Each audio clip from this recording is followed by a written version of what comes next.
ओम नमो भगवते वासुदेवाय नमः। जय श्री कृष्ण। युधिष्ठिर जी बोले, हे भगवान, मैं आपको नमस्कार करता हूँ।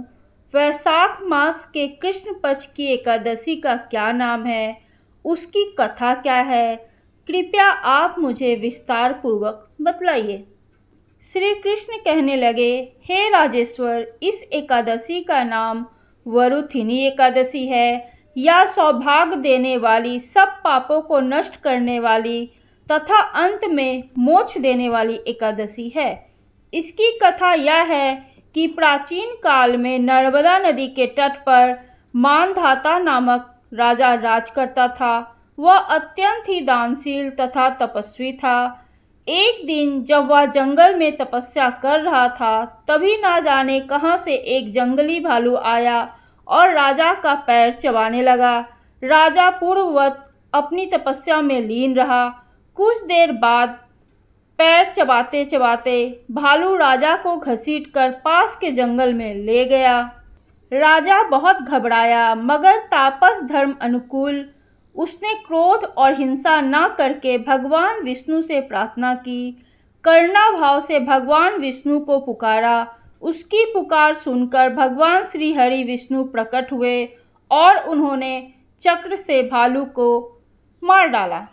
राजा का पैर भालू पहले ही खा चुका था। इससे राजा बहुत ही शोकाकुल हुआ। उसे दुखी देखकर भगवान विष्णु बोले, हे वत्स, शोक मत करो। तुम मथुरा जाओ और वरुथिनी एकादशी का व्रत रखकर मेरी वराह अवतार मूर्ति की पूजा करो। उसके प्रभाव से पुनः सदित अंगों वाले हो जाओगे। इस भालू ने तुम्हें जो काटा है, वह तुम्हारे पूर्व जन्म का अपराध था। भगवान की आज्ञा मानकर राजा मानधाता ने मथुरा जाकर श्रद्धापूर्वक वरुथिनी एकादशी का व्रत किया। इसके प्रभाव से राजा शीघ्र ही पुनः के तरह सुंदर और संपूर्ण अंगों वाला हो गया। इसी एकादशी के प्रभाव से राजा मानधाता स्वर्ग गया था। जो भी व्यक्ति भय से पीड़ित है, उसे वरुथिनी एकादशी का व्रत रखकर भगवान विष्णु का स्मरण करना चाहिए।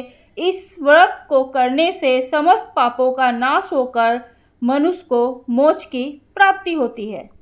तो यह थी वरुथिनी एकादशी की व्रत कथा, जो हमें वरुथिनी एकादशी व्रत के दिन पढ़ना या सुनना चाहिए।